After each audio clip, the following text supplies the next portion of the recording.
अयोध्या की, क्या जानकारी है अवधेश? जी बिल्कुल, देखिए अनुपम बेला रही और यह एक ऐसा पल रहा जब जैसे किसी के घर में कोई लालन का जन्म होता है तो जैसे पहली शुरुआत होती है, खुशनुमा शुरुआत होती है, कुछ इस तरीके से कह सकते हैं कि अयोध्या की बिल्कुल शुरुआत रही।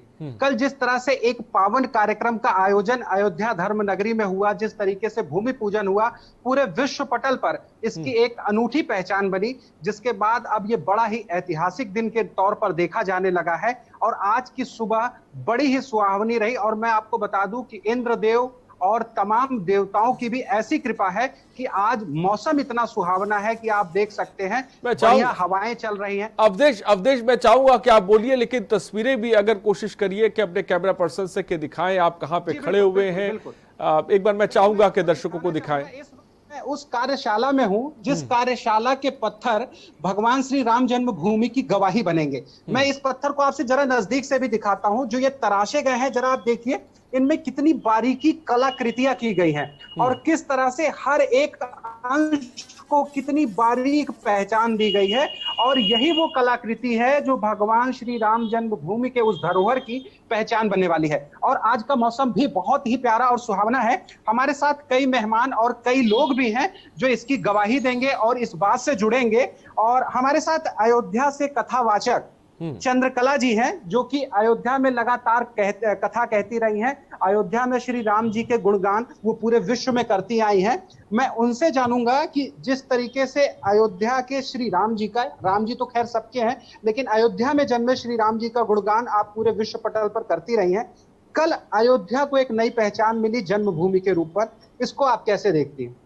मैं तो हमेशा कथा के दौरान हम लोग इस पर चर्चा करते भी रहते थे, लेकिन वास्तव में और जब भी मैं मानस व्यासपीठ पर बैठती थी तो एक बात मैं जरूर कहती थी, लेकिन तब एक आशा थी कि राम जी करा रहे हैं, राम जी का काम है, राम जी के काम में काहे का विराम है, जिंदा रहे तो जग जीवन ललाम है और मर भी गए तो रहने को स्वर्ग धाम है। हमको तो काम बस राम जी के काम से, अब राम जी का मंदिर बनेगा धूमधाम से। अब तो हमारी अभिलाषा पूर्ण हो रही है, हम सभी राम भक्तों की। और मैं हृदय से धन्यवाद देती हूँ हमारे माननीय श्री मोदी जी को, योगी जी को, जिनकी वजह से आज हम सभी राम भक्तों की ये अभिलाषा पूर्ण हुई है। और आज जो भी हमारे अवध धाम की ओर देखता है, शायद उसके दिल में बस एक ही चीज आती होगी, जो मैं गा के आप सभी को सुनाना चाहूंगी।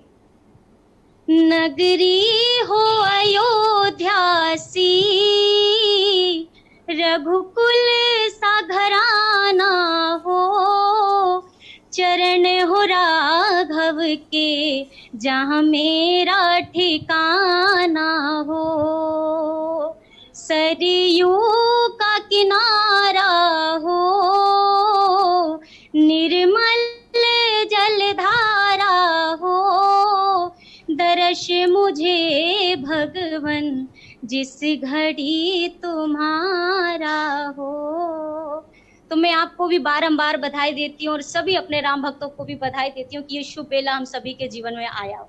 जी बहुत सुंदर, अति सुंदर। और हमारे साथ कर्मकांडी ब्राह्मण जयप्रकाश जी भी हैं। जयप्रकाश जी से हम जानेंगे कि कल जिस तरीके से पूजा हुई और जिस तरीके से मंत्रोपचार के साथ ये पूरी विधि विधान से किया गया, इसका क्या महत्व रहता है? जैसे जिस तरह से शुरुआत में एक नाग नागिन के चांदी का जोड़ा जो है वो भूमि में किया गया, अर्पित किया गया, इसका क्या महत्व होता है? कल की पूजा को आप किस तरीके से देखते हैं? ओम लोकाभिरामं रणरंगधीरं राजीवनेत्रं रघुवंशनाथं कारुण्यरूपं करुणाकरन्तं श्रीरामचंद्रम शरणं प्रपद्ये। भगवान के पहले नंबर जो है, भगवान की बहुत बड़ी कृपा हुई कि हम लोगों को यह अवसर देखने का भी सौभाग्य प्राप्त हुआ, जो भूमि पूजन। हम लोग तो आशा छोड़ चुके थे, लेकिन भगवान की बहुत बड़ी कृपा है कि हम लोग सामने भूमि पूजन हुआ। भूमि पूजन का कोई श्लोक जो वाचन किया जा रहा था, अगर आप बोल पाए। जी जी, भूमि पूजन में जो है पहला नंबर जो है श्लोक हमारे श्री आचार्य जी जो कल कर रहे थे, पहले स्वस्ति वाचन ही किए थे। इसे भद्रंग करने से शुरू किए थे। ओम भद्रं कर्णेभ्यः श्रोणयाम देवा भद्रं पश्येमाक्षभ्रजयत्राः स्थिरैरङ्गैस्तुवागुंसस्तनो भर्जसे महिदेवहितं जदायुः। जो आप अभी पूछ रहे थे नाग और नागिन, तो नाग नागिन जो है नाग जो है ये शेषा अवतार के स्वरूप हैं। हाँ, कभी भी भूमि को जो है भार को सहने वाले श्री हमारे नाग देवता ही है। हाँ, इसीलिए उनका पूजन किया जाता है, उनका विग्रह इत्यादि जो है उसमें डाल करके ही पूजा किया जाता है। ठीक है, उनके साथ में जो है उनकी नागिन भी होती हैं, कश्यप होते हैं। इसमें 8 प्रकार के धातु डाले जाते हैं, ठीक ना। और 8 प्रकार के ही जो है देवता हैं, इनके भूमि के देवता हैं जो 8 प्रकार के होते हैं, नंदा भद्रा इत्यादि जो है ये इनका सबका कल पूजन हुआ। ठीक है, सबसे पहले तो 3 दिन तक ये जो है पूजा इत्यादि चला। पहले दिन जो है गौरी गणेश, सप्तघृत मातृका, मातृका, वरुण आदि का पूजन हुआ था। दूसरे दिन नंदा भद्रा इत्यादियों का पूजन हुआ था। उसके बाद तीसरे दिन शीला का पूजन कर करके और तब जाकर के भूमि पूजन। उसके बाद पारिजात वृक्ष भी लगाया गया था। आप देखे होंगे पारिजात वृक्ष इसलिए लगाया गया था कि जो कल अभिजीत मुहूर्त था, क्या अभिजीत मुहूर्त के स्वामी पारिजात हैं। ठीक है, बहुत लोगों ने इस पर टिप्पणी हाँ, कई विद्वानों ने ये भी हाँ। कहा कि ये जो मुहूर्त है वह समय उचित नहीं है, अशुभ है। कई विद्वानों ने, कई संतों ने भी इस पर मत किया। इस पर आपका क्या विचार? जी, वो जो है बहुत लोगों ने टिप्पणी किया कि कल मुहूर्त नहीं है, ये है वो है। पहले नंबर उनसे तो हम पूछना, इनके हाथ में है, परमात्मा के हाथ में। और ये काम किनका हो रहा है? परमात्मा का हो रहा है। जो भगवान के कार्य में कोई मुहूर्त होता नहीं है, लेकिन फिर भी हम लोग मनुष्य हैं, उसको तो मानना ही पड़ता है। और जो है न मानने की कोई बात ही नहीं है। तो इसीलिए उसके जो है शुद्धि के लिए हमारे श्री पीएम मोदी जी जो है पारिजात का वृक्ष लगाए। पारिजात जो वृक्ष है, अभिजीत मुहूर्त के स्वामी का नाम पारिजात वृक्ष है। ठीक है, उनका वृक्ष लगाने से सारे जहाँ पारिजात वृक्ष का रोपण होता है वहां पर सारे तीर्थ, ग्रह, लग्न, नक्षत्र आदि जितने हैं मुहूर्त सारे वहीं आ जाते हैं। बिल्कुल। तो देखा आपने कि किस तरह से धर्म और कर्मकांड के हिसाब से कल के ये पूजन की विधि की गई थी। माता जी, आपके सामने अब ये श्री राम मंदिर बनने जा रहा है, ऐसे में किस तरह का उत्साह है, किस तरह का उमंग है आप लोगों के बीच? हमारे बीच में तो इतनी उत्साह है, इतनी आनंद है कि मुंह से कहा नहीं जाए। पर अयोध्या में जो आनंद छाया है वो जीवन युग तक याद रहे। ऐसा आनंद कभी मिला है न होई। जो आप लोगों के सामने बाबरी विध्वंस की, जो कथित बाबरी विध्वंस है, वो भी घटना हुई होगी। राम जन्मभूमि के शुरुआत से तमाम लड़ाई हुई होंगी। अब ऐसे मौके पर ये एक सुखद वक्त भी सामने आया है जब शिलान्यास हुआ और आप ही के सामने वो भव्य मंदिर भी अब बनने जा रहा है। तो ऐसे में आप किस तरह से देखती हैं खुद को, किस तरह से पाती हैं इस भव्य श्री राम मंदिर? अपने को इतनी सौभाग्य समझते हैं कि कई जन्मों के पुण्य उदय हुआ तो आज ये मौका मिला। कितनी भाग्यशाली थे जो आज के कल के दिन जो देखा है वो कई जन्मों के पुण्य उदय हुआ तब वो देख पाया कल। और कल के सुख के कोई बाड़ी का विषय नहीं। जी साथ ही मैं आपको बताना चाहूंगा, कल योगी जी ने जिस तरह से एक शुरुआत करी, सबसे पहले उन्होंने रामचरितमानस का ये चौपाई से पाठ किया कि अवधपुरी समप्रिय नहीं सोई, यह प्रसंग जान ही कोई, जन्मभूमि मम पुरी सुहावन, उत्तर दिशि बस सरयू पावन। रामचरितमानस की, श्री रामचरितमानस की ये चौपाई है। इसका महत्व हम कथावाचिका जी से जानेंगे। जिस तरह से योगी जी ने कल इस चौपाई के साथ शुरुआत की थी, इसका क्या महत्व है, इसका क्या अर्थ है और इसके क्या मायने निकाले जाए? जब श्री राम जी पुष्पक विमान में बैठकर लंका से अयोध्या की ओर आ रहे थे तो अपने सभी वानर मित्रों को प्रभु ने अवध धाम की महिमा बताते हुए ये बात कही थी। और राम जी स्वयं अपने मुख से कहते हैं कि यद्यपि सब वैकुंठ बखाना, सभी लोग वैकुंठ का बखान करते हैं, लेकिन वो वैकुंठ भी मुझे इतना प्यारा नहीं है जितना मुझे प्रेम इस अयोध्या की धरती से है। अति प्रिय मोह यहाँ के वासी। यहाँ सिर्फ अयोध्या धाम नहीं, अयोध्या धाम में बसने वाले कण कण से, हर जीव चराचर से राम जी को अत्यधिक प्रेम है। और जैसा कि कल माननीय हमारे श्री योगी जी ने भी शुरुआत की श्री रामचरितमानस की चौपाई से। अब देश उनसे कहिए कि अगर कोई खूबसूरत सा भजन दर्शकों के लिए वो इस वक्त गुनगुना सकती हैं तो उनसे कहिए कि वो गा के सुनाएं, कथावाचक जो इस वक्त आपके साथ हैं। जी, कोई भजन अगर आप गुनगुना सकें इस खास मौके पर, जिस तरीके से भूमि पूजन हुआ, भगवान श्री राम को अर्पित कोई भजन हमारे दर्शक डिमांड आ रही है कि वो फिर से आपके मुखारबिंद से वो भजन श्रवण करना चाहते हैं। जी जरूर, जैसा कि कल आपने देखा होगा, वैसे ये वैश्विक महामारी फैली है, लोग सोशल डिस्टेंसिंग एंड ऑल बहुत सारी चीजें हो रही हैं, लेकिन आपने कल यदि सरयू के किनारे वो नजारा देखा हो, शायद सब भूल चुके हैं कि हम किसी बीमारी के बीच में हैं। सबके मन में बस एक उत्साह था कि राम जी के दर्शन करने जाने हैं, और यही छठा थी त्रेता में जब राम जी का प्राकट्य हुआ था। और उस समय जो माहौल था, हर घर घर में रंग अबीर गुलाल और अयोध्या की रज लोगों की भीड़ से उड़ रही थी। उस समय कुछ एक पद संतों ने गाया था, मैं वो आपके सामने गुनगुनाना चाहूंगी। वो आज अवधि में उड़ रही धूल धूल मोहे प्यारी लगे, आज अवधि में उड़ रही धूल धूल मोहे प्यारी लगे, उड़े उड़े धूल मेरे नैनन पे आवे, उड़े उड़े धूल मेरे नैनन पे आवे, मैंने दर्शन की ओरे भरपूर धूल मोहे प्यारी लगे, आज अवधि में उड़े रही धूल धूल मोहे प्यारी लगे। तो मैं आप सभी को कहूंगी और एक बार मैं चाहूंगी जितने भी लोग यहाँ पर उपस्थित है, सब मेरे साथ एक बार जोर से जय घोष करेंगे, जय जय श्री राम, जय श्री राम।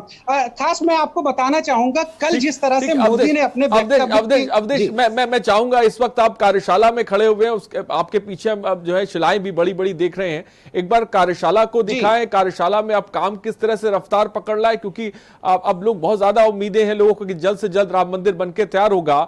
तो मैं चाहूंगा कि एक बार कार्यशाला भी दिखाएं और किस तरह से वहां पे काम की रफ्तार चल रही है, इसके बारे में भी थोड़ा सा बताएं अवधेश जल्दी से। मैं बिल्कुल आपको दिखाऊंगा कि ये देखिए, आप बड़ी बड़ी ये शिलाएं देख रहे हैं, जिन खंभों की बात की जा रही है कि करीब 313 से ऊपर के खंभे लगाए जाएंगे। अब 3 तलों का ये जो है भव्य राम मंदिर बनाया जाएगा। ये तमाम शिलाएं हैं, लगभग माना जा रहा है 70% पत्थरों को तराशने का काम जो है वो शुरू हो है, मतलब खत्म हो चुका है, और करीब 30% को तराशने का काम बचा है। ये जो हम इस वक्त हैं, ये कार सेवकपुरम की एक कार्यशाला है। इसके अलावा राम सेवकपुरम की भी एक कार्यशाला है जो कि अलग रूप से बनाई जा रही है, जहां पर बहुत तीव्रता से काम चल रहा है। वहां पर अभी कैमरा की मनाही है, लेकिन ये जो तमाम शिलाएं हैं जो बन चुकी है, यहां पर मैं आपको एक बार दूर से ये नजारा दिखाऊंगा कि देखिए आप किस तरह से ये तमाम शिलाएं जो है तैयार हो चुकी हैं, इन पर नक्काशियां जो है उकेरे जा चुके हैं। और ये आज की नहीं, करीब 2500 साल पहले की मेहनत है। यहाँ 2500 साल पहले से वो तमाम जो श्रमिक लोग हैं, कामगीर लोग हैं, वो इन पत्थरों को उकेरने का काम करते थे और बड़ी ही बारीकी से करते थे। मैं अभी आपको वैसे दूसरे छोर में देखता हूं कि अगर अभी कुछ काम चल रहा होगा तो किस तरीके से काम किया जा रहा है, वो भी मैं आपको दिखाने की कोशिश करूंगा। पर ये वो तमाम पत्थर हैं जो बनकर के तैयार हो चुके हैं। इन्हें क्रेन के माध्यम से एक निश्चित रास्ते से ले जाया जाएगा, और बताते हैं कि इनको बनाने में बहुत ही कम समय लगेगा, क्योंकि इसकी जो रूपता है वो कुछ इस तरह से तैयार की गई है कि इसमें सीमेंट या किसी तरह के अन्य जोड़ों की जरूरत नहीं होगी। यह एक ग्रिप के माध्यम से एक पत्थर जो है दूसरे पत्थरों पर जोड़ करते जाएंगे, और बहुत ही कम समय में यह भव्य श्री राम मंदिर बनकर के तैयार हो जाएगा। जितना आप मेरे आगे देख रहे होंगे, अभी क्या है, वहां तक पहुंचा नहीं जा सकता है, काफी पीछे तक भी वे शिलाएं रखी हुई हैं, और जितना इस साइड में है उतना ही इससे बड़ा एक साइड दूसरे छोर पर है, जहां पर अभी पहुंच पाना थोड़ा मुश्किल है कि जो शिलाएं और पत्थर है वो दूसरे छोर पर रखी हुई है। अवधेश मैं आपके पास आऊंगा, फिलहाल ब्रेक का वक्त हो चला है, जल्द हाजिर होंगे।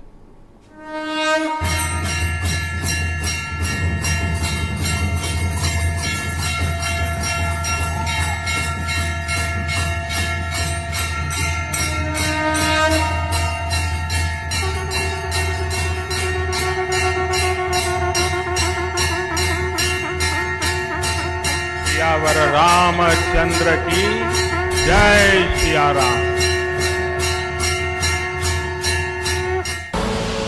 आप देख रहे हैं के न्यूज, खबरों का सारथी।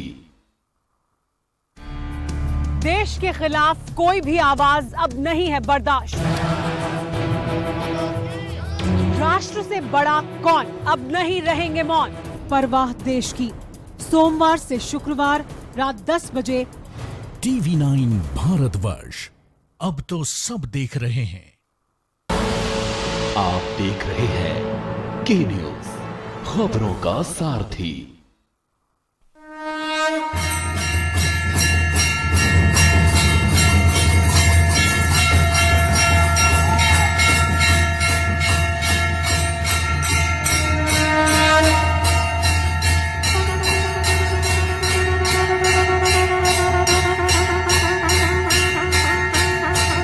सियावर रामचंद्र की जय सिया राम।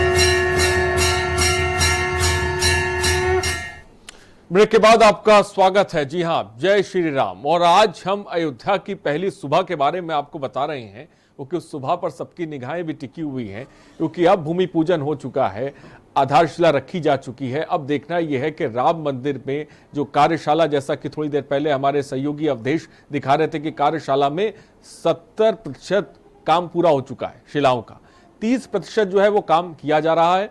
और ये जो शिलाएं हैं इनको जल्द ही जहां पे मंदिर बनना है वहां पे ले जाया जाएगा। अवधेश भी इस वक्त हमारे साथ जुड़े। अवधेश, ब्रेक का वक्त हो गया था, मैं चाहूंगा कि आप इस कार्यशाला के बारे में विस्तार से बताएं।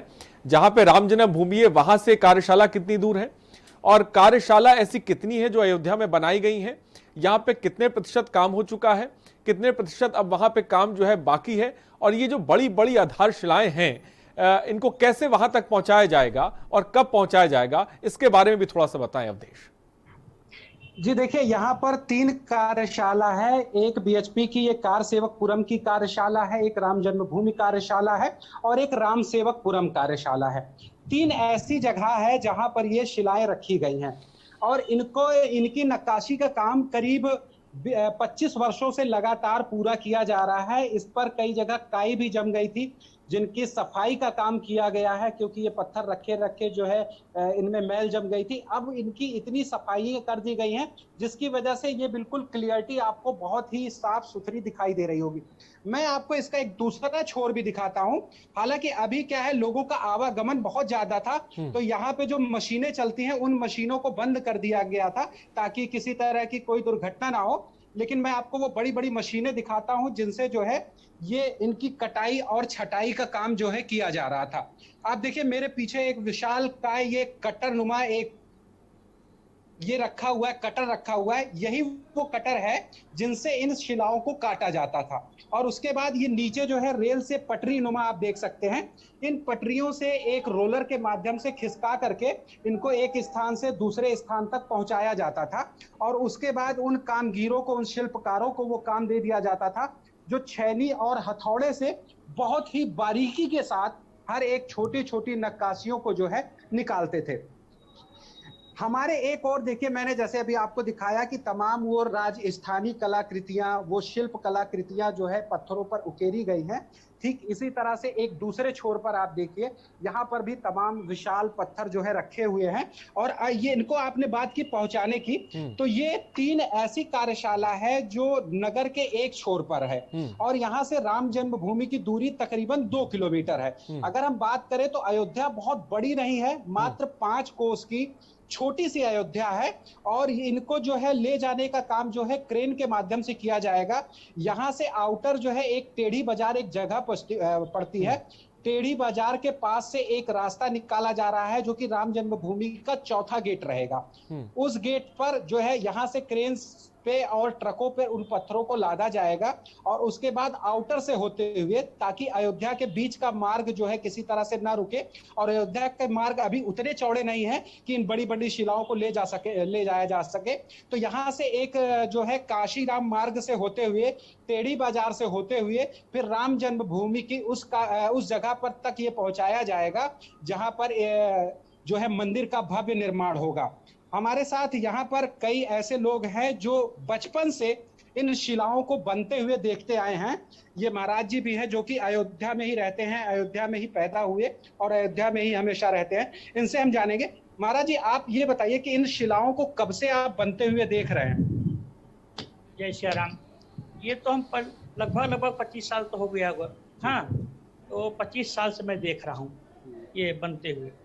और जो है हम जब से हमारा मैंने होश संभाले हैं लगभग 90-92 में, और तब से मैं देख रहा हूँ। माता जी, आपने भी इन शिलाओं को बनते हुए बहुत पहले से देखा होगा। पहले इस पर किस तरह से तैयारियां चलती थी और जब काम चलता था तो क्या आपको उम्मीद था कि एक दिन ऐसा भी आएगा? उम्मीद तो नहीं छोड़े थे कभी, और एकदम विश्वास से था कि कभी न कभी ठाकुर जी जरूर सुनेंगे। हनुमान जी राजा है यहाँ। इन शिलाओं को तैयार होते हुए आप कब से देख रही हैं? हम 35 साल तो हो गए हमको आए यहाँ, और 30 साल से तो हम ऐसे देख रहे हैं। हाँ, किस तरह से बनाई जाती थी, आप देखती थी इनका? अरे वो जैसे सोनार ने अपने सोना को गढ़ते हैं डिजाइन, वैसे ही सब पत्थरों में चुनाई हुआ एकदम। कम से कम 100 यहाँ पे वो ये काम करते हैं, पत्थर की चुनाई। और यहाँ से फिर राम सेवा पूरा वहाँ भी इतने होते रहे, और दोनों जगह हम लोग देखे हैं। 30 साल से तो हमने ही देखे। तो जब आप इनको बनते हुए देखती थी तब कोई उम्मीद नहीं रहती थी उस समय? नहीं रहते थे, हमने छोड़ा नहीं उम्मीद, कोई भी नहीं छोड़ा उम्मीद कि बनी के न बनी। बस यही है कि भाग्य कब खुली ठाकुर जी, कब आप कृपा करेंगे, बस हनुमान जी चाहेंगे तब।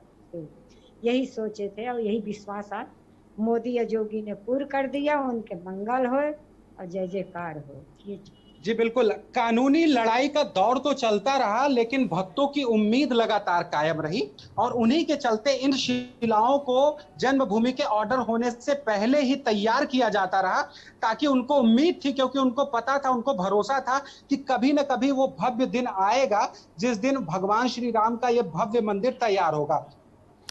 तो आज से 20-25 साल पहले ली गई थी कि भव्य राम मंदिर बनेगा, जिसके चलते इन शिलाओं के निर्माण का कार्य जो है उसी दौर से सब पूरा कर दिया गया था। यहाँ पर हमारे साथ कार्यशाला को देखने के लिए कई लोग आए हुए हैं। आप लोग यहीं अयोध्या से या बाहर से? नहीं, फतेहपुर जनपद से। फतेहपुर जनपद से हैं। पहली बार आ रहे हैं अयोध्या? इससे पहले भी आ चुके? 2 बार आ चुके हैं। तो इस बार किस उम्मीद के साथ आप आए थे और क्या हुआ? यहाँ भूमि पूजन हुआ हमारे माननीय प्रधानमंत्री जी के, हमारे विश्व हिंदू परिषद के प्रदेश अध्यक्ष माननीय अजित राज जी के सहयोग से हम लोग यहाँ। इन कार्यशाला के इन पत्थरों को आप देखते हैं तो किस तरह की उम्मीद जगती है, किस तरह की विचार भावना मन में जन्म लेती है? इससे ये एहसास हो रहा है दुनिया को कि ये जो राम जी का चरित्र है ये विस्तार ले रहा है पूरे संसार को, और पूरे संसार की रक्षा करने वाला है। और जब ये पत्थर वहाँ पर मंदिर बनकर निर्माण इसका हो जाएगा तो पूरी दुनिया इसको एक बार फिर से देखने आएगी यहाँ, और लोग आते भी हैं, देश से तो आते ही हैं, विदेश से भी यहाँ पर आते हैं। बिल्कुल, आपने देखा कि माता जी ने जैसे बहुत ही एक बारीक बात कही। उन्होंने कहा जिस तरह से सोने की गढ़ाई की जाती है, जिस तरह से सोने में शिल्प को उकेरा जाता है, उसी तरह से हमारे शिल्पकारों ने मेहनत करके इन बड़ी बड़ी शिलाओं में उन आकृतियों को उकेरा है। कथावाचिका जी भी लगातार हमारे साथ बनी हुई हैं। आप इससे पहले कहीं कथाएं कहने जाती रही होंगी, तो लोग आपसे पूछते रहे होंगे कि राम जन्मभूमि कब बनेगा। अब क्या लगता है कि अब उनके सवालों का जवाब आप बड़ी ही संजीदगी के साथ दे पाएंगे? बिल्कुल, कम से करती हूँ तो अक्सर लोगों के मन में ये सवाल होता था कि देवी जी मंदिर कब बनेगा, क्या चल रहा है मंदिर का। तो एक समय में बात तो ये कहूंगी, कभी कभी तब हम ये जवाब देते थे जब ठाकुर जी चाहेंगे बनेगा, और हाँ उन्हीं की मर्जी से बना है। लेकिन जब से ये शासनकाल शुरू हुआ माननीय प्रधानमंत्री जी का, मोदी जी का, तब से हृदय में जैसे कहते हैं ना एक दुगना आत्मविश्वास था। लगता था अब ये राम कार्य अवश्य पूरा होगा। और जब यूपी में हमारे योगी जी आए तब तो ये विश्वास और दुगना हो गया।